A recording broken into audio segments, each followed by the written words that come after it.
Hey everybody, we're back for a second two-man with the RTR block junk deck, or the rock I should say. And we're going to take a quick look because we made a small change on the sideboard. We cut one of the Underworld connections and one of the Golgari charms and added two High Priest of Penance.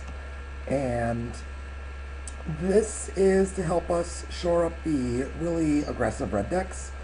They're really fast. Sometimes we just get run over because we do have a lot of come into play tap lands.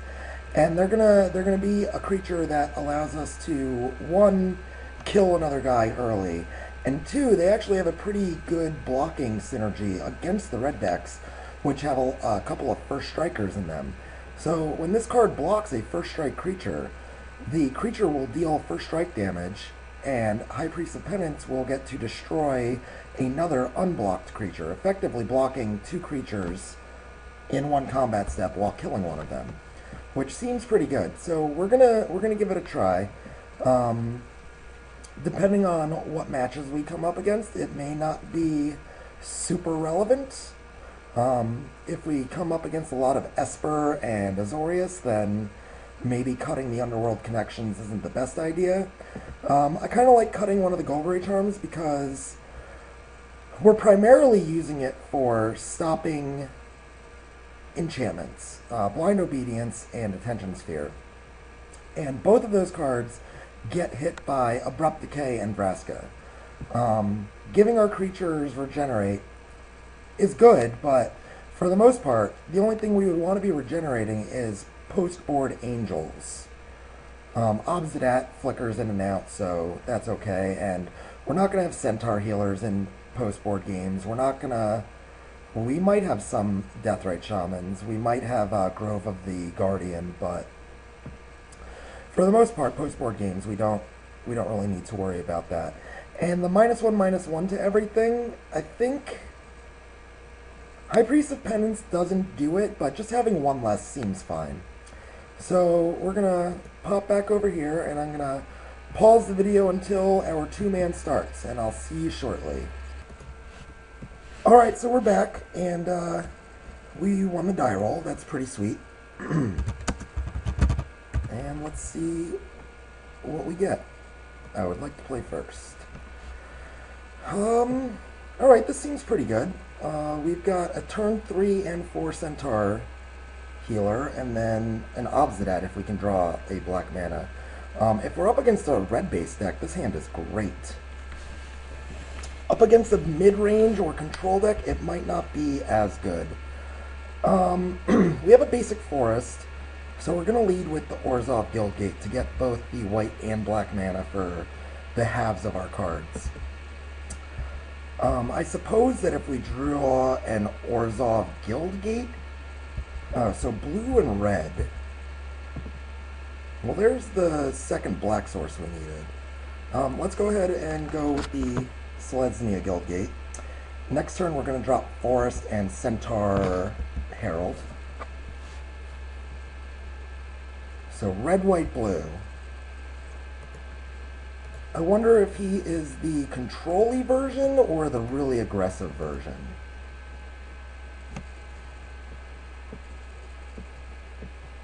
Well, here's a Boros Reckoner. Nope, Sky Knight. So this is the more aggressive version.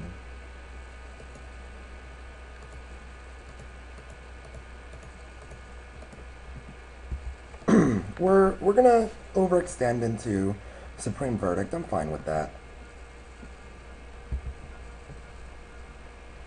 Alright, so he has a bunch of mana available.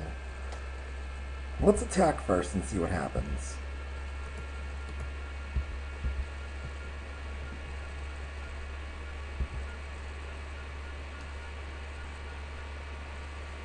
Alright, so he probably has a counterspell. He could Syncopate for 2. So let's play our Temple Garden on tap. That way we can pay for Syncopate mana. We're not hurting for life this game. And we also have an Abrupt Decay up if he plays anything. So now we're looking for him to tap out so that we can slam down Obsidat or Vraska. But it might just be that we just connect with our centaurs until he's dead.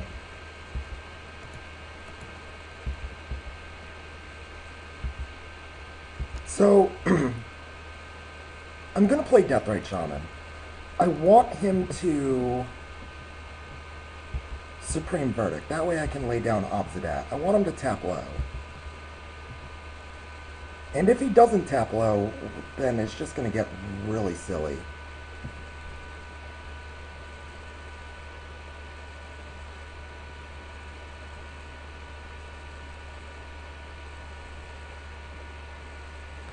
So why does this deck have red in it?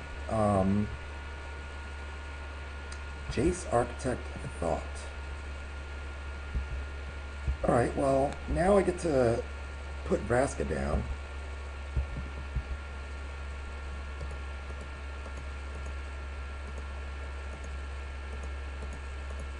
So we're going to play Vraska, we're going to destroy the Jace, and then we're going to attack him for 4. Oh, why not? We'll attack with him anyway.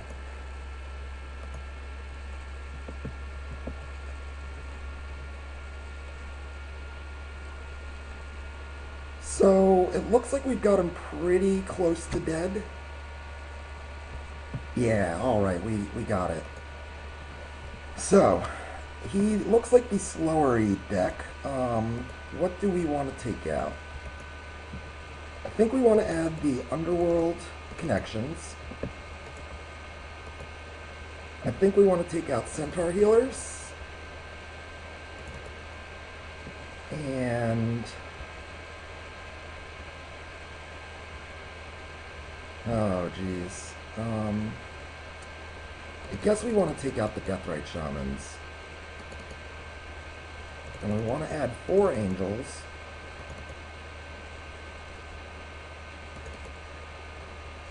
And our 2 Golgari Charms.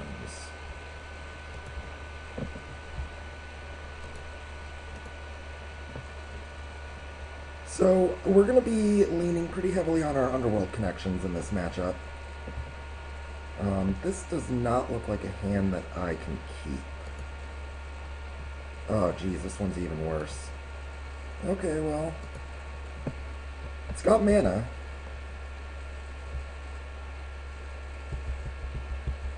But starting 2 cards down is never good.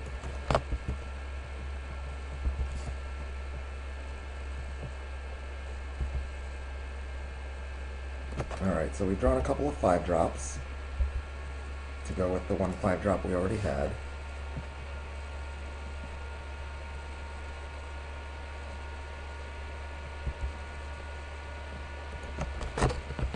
And we're just playing Drago. This is not a good matchup for us to play Drago.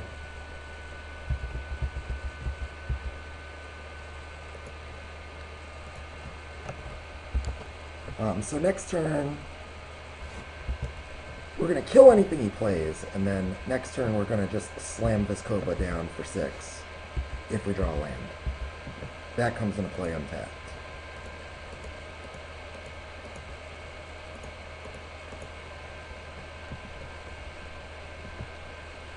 He's probably planning to do a Sphinx for 2, which is why he would take damage. Counterflux, that's fine.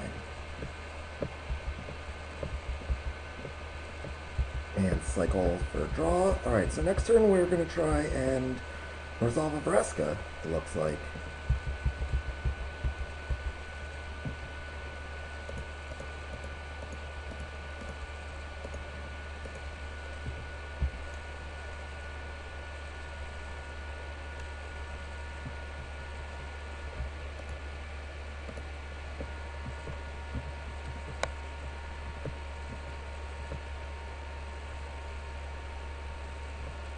So there he goes, Sphinx for 2. I wonder if it'll be possible to actually assassinate this person. He's not committing a lot of pressure, and we have removal.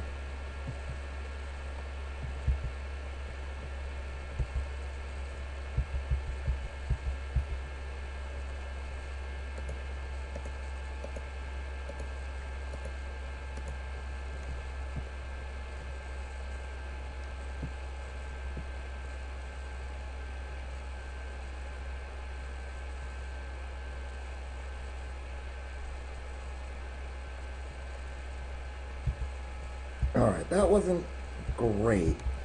Our Vraska's gonna go down to 3, but that'll allow us to blow something up and then play a second Vraska. And Sky Knight comes out and hits our Vraska.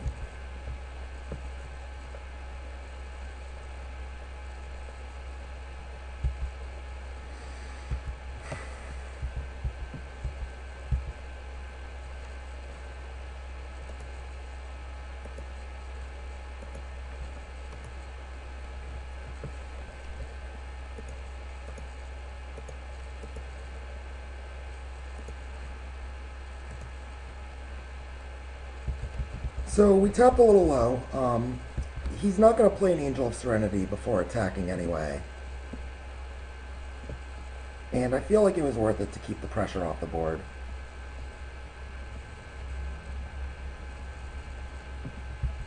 Alright, so here comes Angel. And we can use Vraska to blow it up and then play a new Vraska and tick it up.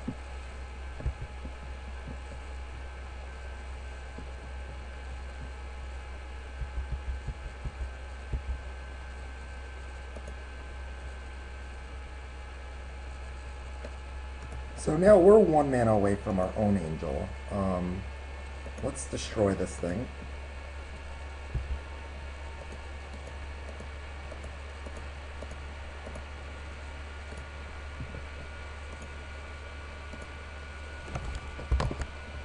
And be done.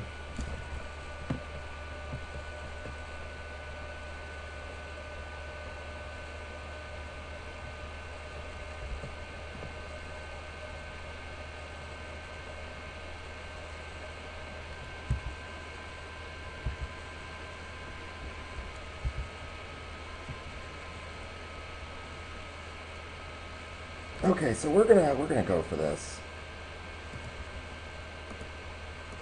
He could very easily have a Syncopate, or he could very easily have nothing.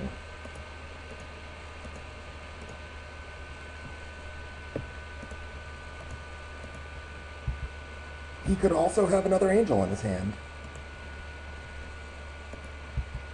And we just have to pass.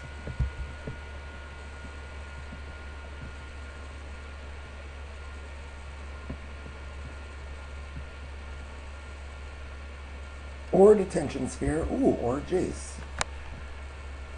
So Jace is, yep, gonna draw 2. We're gonna give him the Boros Reckoner.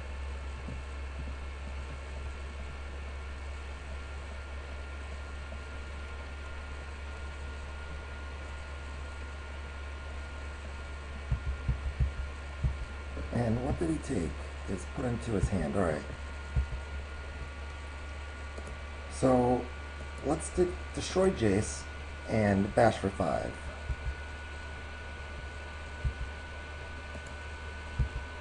And then play land. Hooray!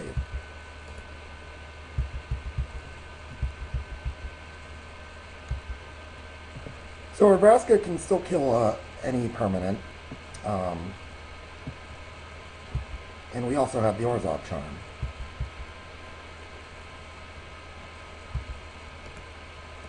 In fact, let's try to destroy this thing.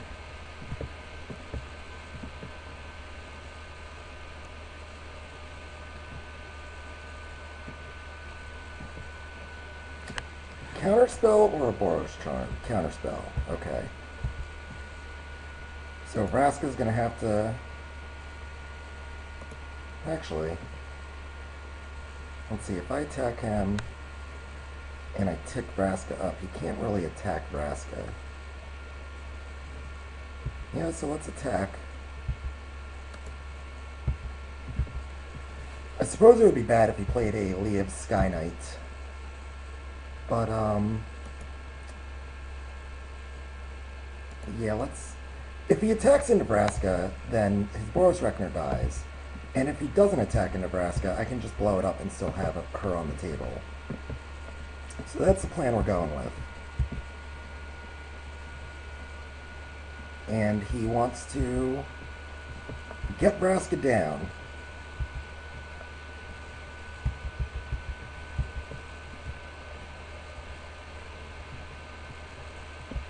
Okay.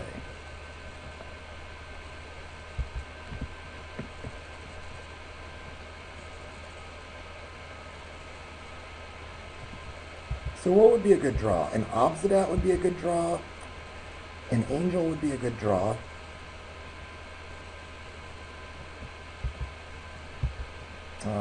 Vraska would not be a good draw. Okay, so he came up with air. Let's see what he does here. He might attack one at me and one at Vraska. If he attacks one at Vraska, I'm going to Abrupt Decay it.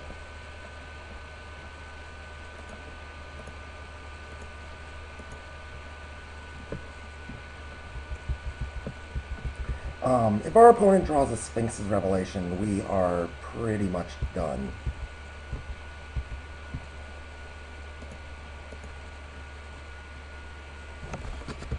And it doesn't help that we're drawing all these lands. 1, 2, 3, 4, 5, 6. We've drawn 10 lands on a mold of 5.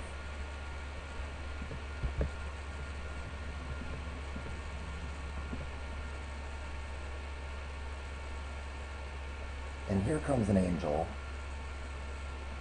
Or Sphinx's Revelation. Ugh. I think we are out of this game.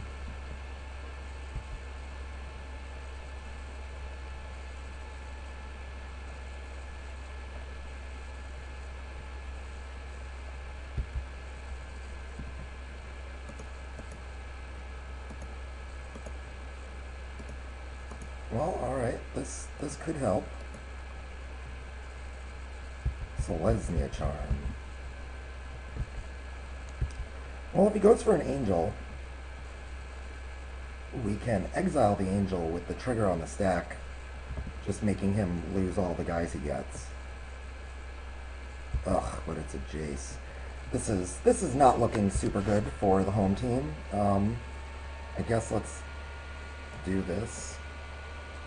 There's no real good way to split that.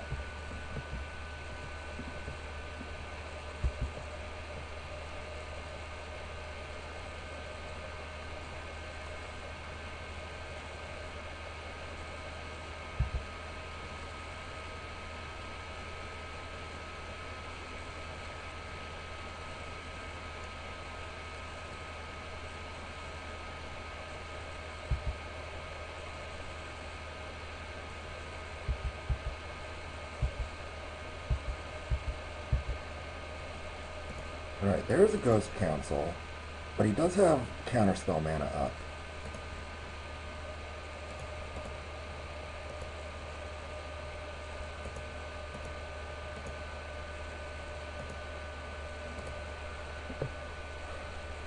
Alright, so that connects, and... oh geez, we're just in such bad shape.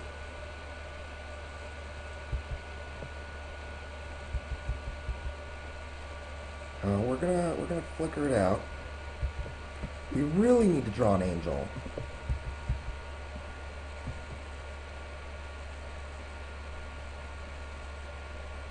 Oh man, he's got either an Aurelia's Fury or another Sphinx in hand.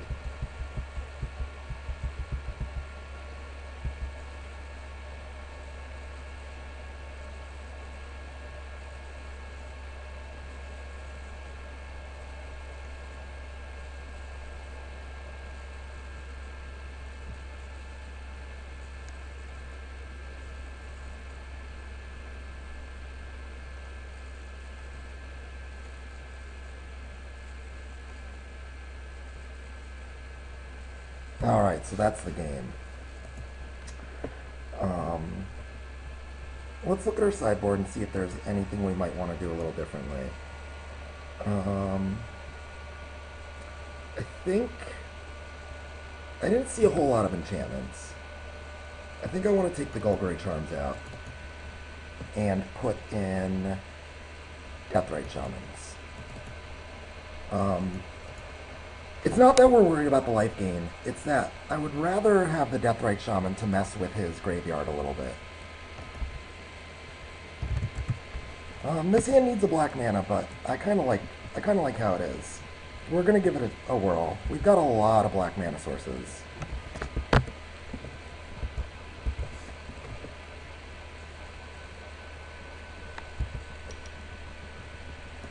That is not one of them. Pass the turn.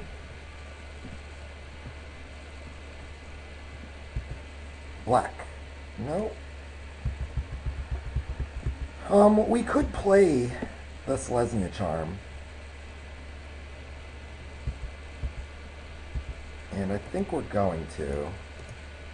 Just get a 2/2 onto the board. Start attacking.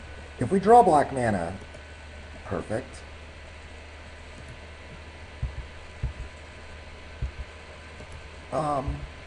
I don't want to play this untapped and telegraph that I have something to play if he makes a creature.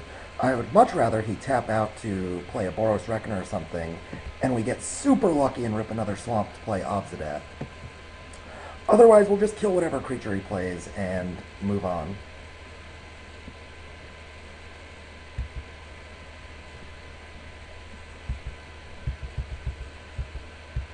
Come on, land. No. So we're just going to attack Jace.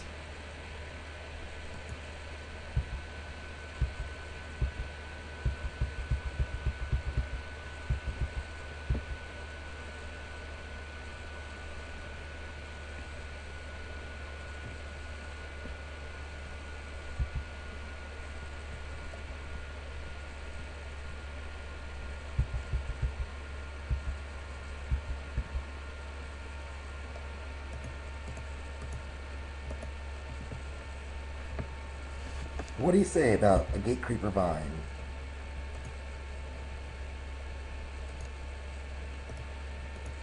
And we'll attack Jace again.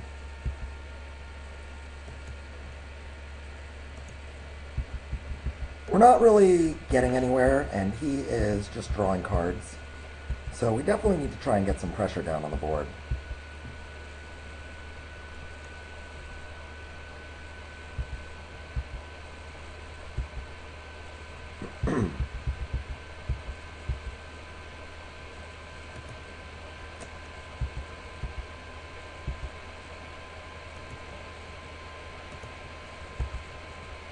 Alright, so I think we want to try and lead with Vizkopa Confessor.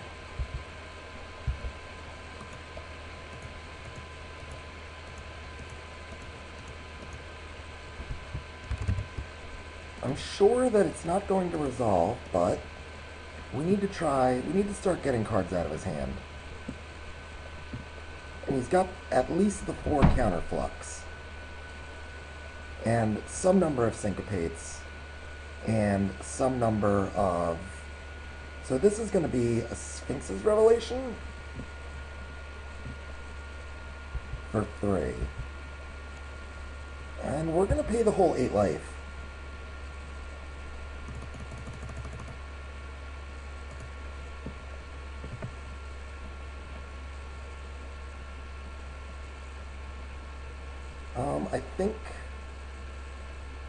I think we have to take the Mizium Mortars.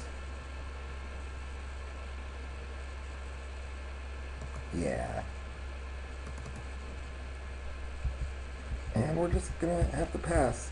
So he's got a lot of stuff in his hand, but nothing really scary, and only the 1 counter spell.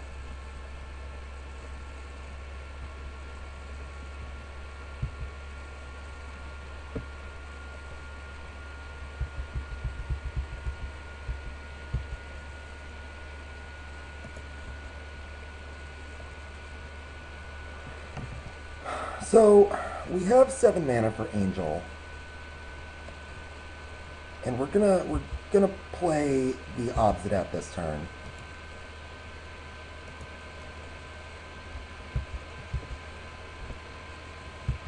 Knowing full well that it's gonna be counterspelled.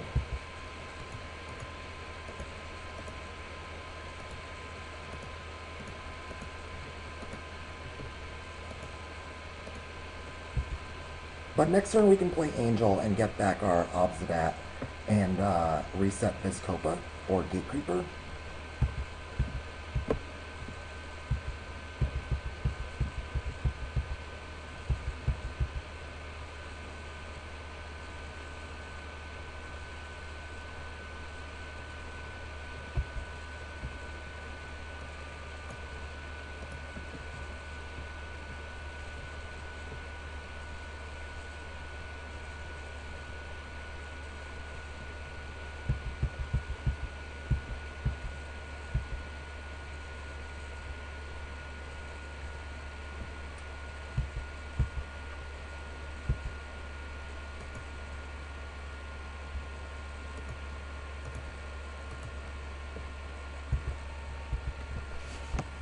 Alright, so here's for pretty much like all the bananas.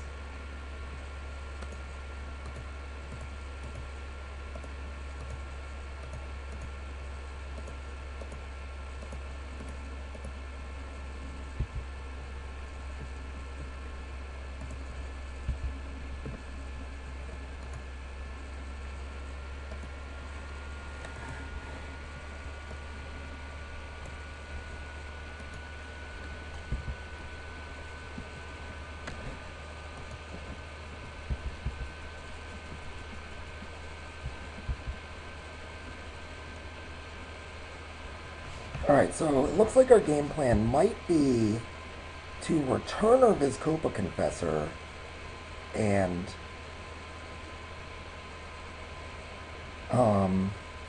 return our Vizcopa Confessor and make him discard a card again. If he wants to, he can play Jace and play Detention Sphere, but that'll tap him out.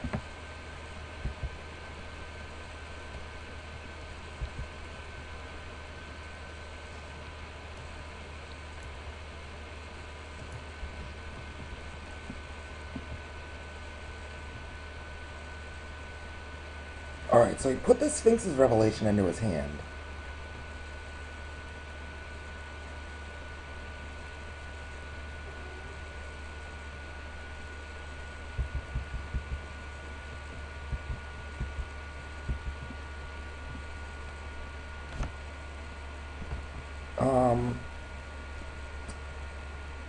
So we're going to attack him with our Angel. And then we're going to attack Jace and attack Jace.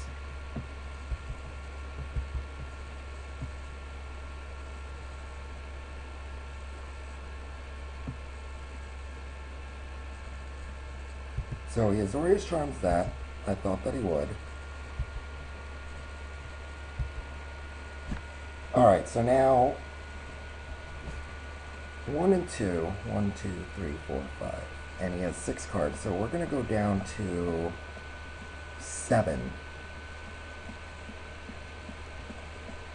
If he also has an Aurelius Fury, then we are probably dead. But let's try it. We can't let him fire off that Sphinx's Revelation.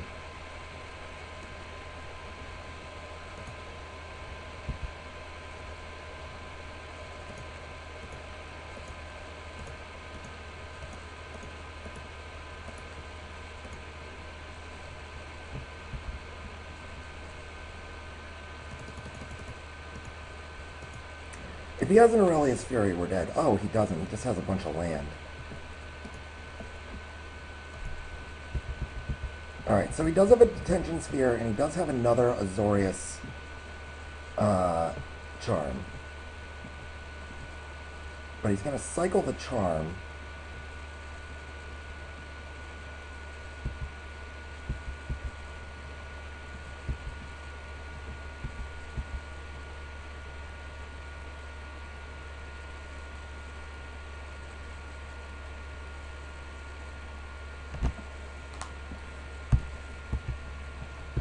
Alright, so activate Jace.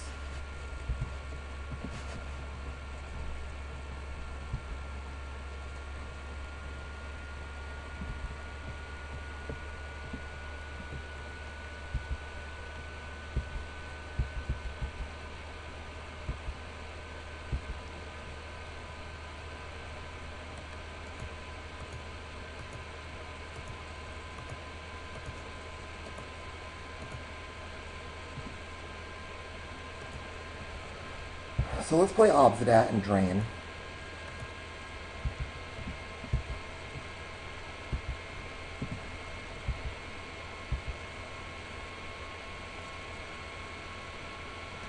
And we can't really attack. And now we can actually Abrupt Decay this Detention Sphere, getting rid of any creatures he puts into play. And giving us another attacker. I think we can actually... I think we can actually get him for lethal. Did he cycle the other charm? He did. So, maybe not lethal. No, because this is going to drain for 2.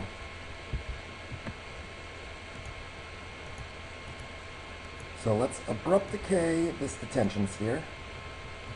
Getting back our angel.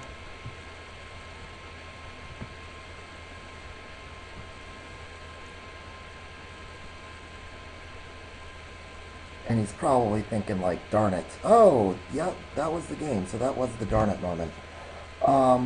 Yeah, so another successful match. We're 2 for 2 with the Rock. So far, one really fast deck and one really slow deck. And I know what was in your hand. Well, good game to my opponent, Nocturnal Pulse. And I'll see you guys for the next round.